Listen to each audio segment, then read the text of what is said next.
Vous écoutez le balado Aide communautaire Maria Chapdelaine. Et à nouveau aujourd'hui, dans le balado, on va parler du soutien aux familles avec un nouvel organisme qui est l'AFMR Grande Rivière, donc l'Association Famille Monoparentale et Recomposée Grande Rivière avec Hélène Corneau. Bonjour! Bonjour! Et d'ailleurs, juste avant qu'on enregistre, c'est drôle parce que j'ai souvent le réflexe de dire AFMR Maria Chapdelaine, mais là, on a changé de nom depuis environ un an. Environ un an, oui. On est rendu l'AFMR des Grandes Rivières simplement parce que maintenant, on a réussi enfin. C'était une demande qui était là depuis un certain temps, mais vu qu'on n'est pas une grosse équipe, on pouvait pas déployer notre territoire. Puis là, maintenant, on a réussi. Donc, depuis à peu près un an, effectivement, on couvre maintenant le domaine du Roi également.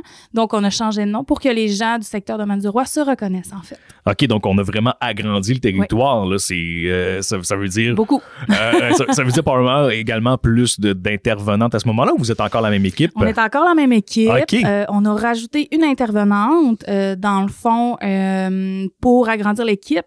Puis présentement, on n'a pas malheureusement les subventions qui viennent avec, mais un jour, oui, on aimerait ça vraiment avoir une équipe distincte à Domaine du Roi, plus spécifiquement, mettons, Robertval, puis une équipe à Dolbeau, mais là, on est loin d'être là, mais on travaille très, très fort, puis on réussit quand même à combler un certain besoin.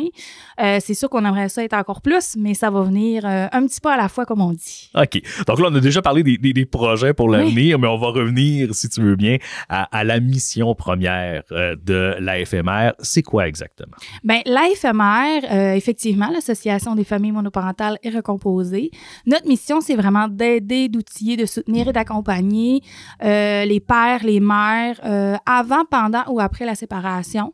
Donc, que ce soit en monoparentalité ou en recomposition. Et on travaille également avec les enfants. Donc, ça, c'est quand même important à savoir. À partir d'à peu près 6-7 ans, tout dépendamment. Plus jeune que ça, on outille les parents, en fait, pour qu'ils aident leur enfant. Puis, on travaille, je pourrais dire honnêtement, de 6 ans jusqu'à 100 ans. Parce qu'on fait les adolescents aussi, là. Fait que c'est pour ça que je nomme ça comme ça maintenant, là. Même si la personne a plus que 100 ans, on peut l'aider aussi, là. Mais ça doit être quand même dur comme travail un peu parce que... Tu sais, j'imagine que c'est pas une phase facile dans la vie d'une famille, tu sais, de se séparer, puis ou même justement la recomposition avec les demi-frères, demi-sœurs, les parents également significatifs, des nouveaux parents significatifs qui arrivent dans la vie de l'enfant. Donc, comment on étale ces services-là pour ces gens-là? Bien, dans le fond, nous, on fait des suivis individuels. Normalement, oui. Mais on y va vraiment au besoin des personnes, en fait. Parce que oui, comme tu l'as nommé, c'est pas toujours facile. Nous, on aime bien dire qu'on est un phare pour les gens à travers la brume et tout, la tempête qui se passe. On est là on est là pour les guider, en fait, tout à fait. Puis, nous, notre rôle, c'est vraiment d'accompagner les gens, de les diriger au bon endroit s'il faut, des référer s'il faut également, tu sais, au niveau notaire puis tout, parce que quand tu vis, exemple, une séparation, tu sais pas forcément par quoi commencer, ben nous, on peut aider les gens par ça. Puis, notre accompagnement est psychologique. Donc, nous, on aide vraiment les gens à, justement, regarder c'est quoi toutes les étapes, puis également à vider un peu leur trop-plein, si je peux dire, leur vase, là, pour faire en sorte que leur nouvelle réalité familiale soit plus douce. C'est sûr et certain qu'on n'a pas de baguette magique. On aimerait ça, tout le monde. Mais c'est pas un cas, mais on aide vraiment les gens dans tout ça. La recomposition familiale également. Dans le fond, nous, on est vraiment là. C'est vaste quand même ce que je dis, mais c'est parce qu'on y va tellement au besoin de la personne.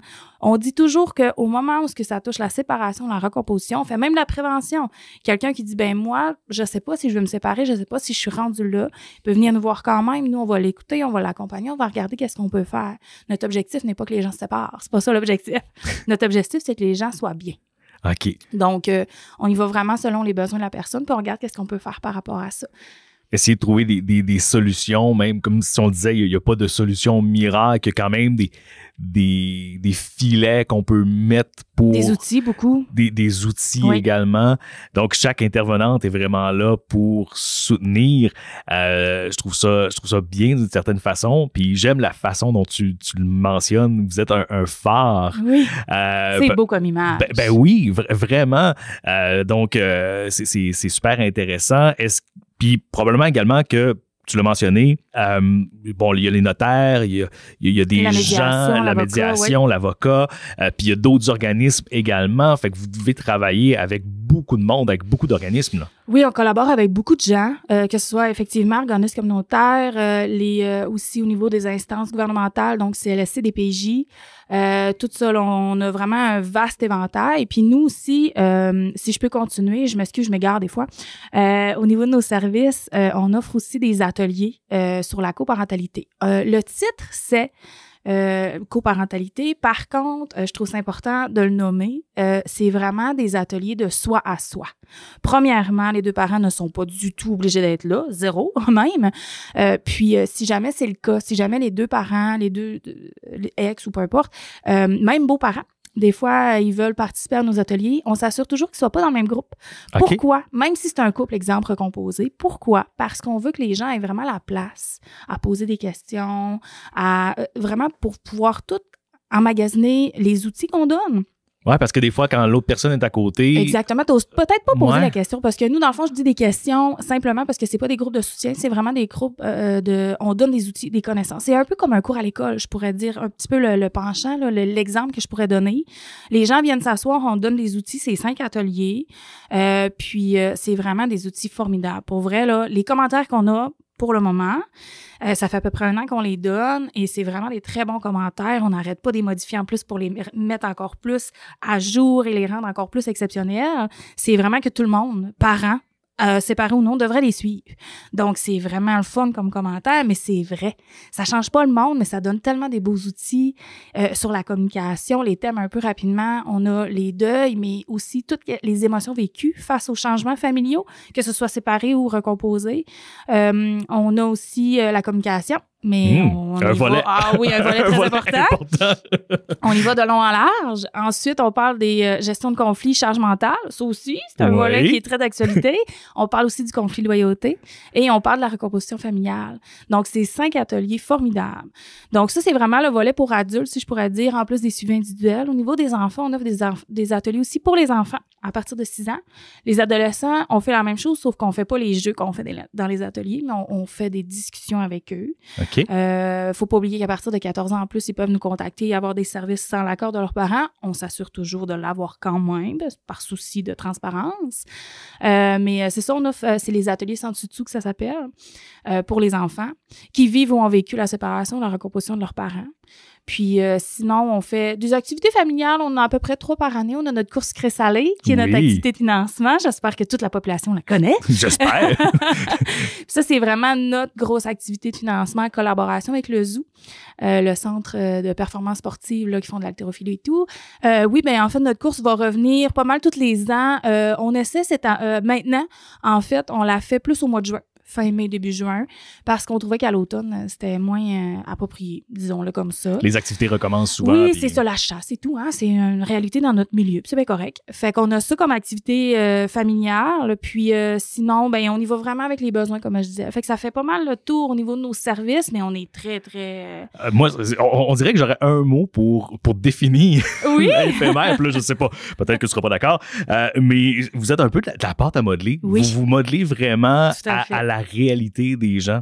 Oui, j'aime bien. En fait, j'ai le goût de le prendre. Fait qu'on avait le phare, puis maintenant, puis après ça, il va y avoir la pâte à modeler. Mais c'est une très belle image, effectivement, parce que oui, on se modèle vraiment, on y va avec les besoins de la personne, puis on regarde qu'est-ce qu'on peut faire par la suite. Là. Si les gens veulent vous contacter, comment on fait pour vous rejoindre? Parce que là, il y a un bureau à Debeau-Mistassini. Et maintenant, du côté de Roberval, il y a peut-être des gens du secteur de Menzoa qui nous écoutent également. Donc, comment on fait pour vous rejoindre? Bien, notre bureau mère, si je peux dire, qui va toujours rester le même. Il est vraiment d'Olbeau. Il est au 15-19 rue des Érables. Donc, nous, on est vraiment situés, mettons géographiquement, on est en arrière du restaurant Le Météor. On est vraiment dans la ruelle là. Puis ça va toujours rester nos bureaux principaux. Ouais. À Roberval, présentement, on loue un local qui est situé dans les locaux de Grand Frère, Grande Sœur. Donc, c'est sur le boulevard Marcotte, là, en haut du Subway. Souvent, les gens, ils reconnaissent ça, là. Mais nous, par exemple, la particularité, c'est que oui, les gens peuvent venir cogner et tout, mais on n'a pas de milieu de vie. Donc, normalement, on préfère que les gens nous appellent. Notre numéro, c'est le 418-276-0556. On a une page Facebook très, très active aussi, là, l'éphémère de Grande-Rivière. On est facile à trouver. Il y a beaucoup de gens qui communiquent avec nous là-dessus. On a un site Internet également. Toutes nos informations sont là-dessus. Donc, ne vous gênez surtout pas de nous contacter, même si c'est simplement pour une question. Hey, génial. Fait qu'on invite les gens qui sont peut-être justement là, séparés ou recomposés ou encore, comme on le disait, en prévention de, si on a des questions, à vous contacter. Hélène, merci beaucoup d'être passée. Merci à vous. Merci d'avoir été à l'écoute du balado Aide communautaire Maria-Chapdelaine. Mon nom est François Rousseau. Je vous rappelle que ce balado est réalisé par la télé du Haut-du-Lac grâce au financement du Fonds de développement collectif de Maria-Chapdelaine et du comptoir vestimentaire de Dolbeau.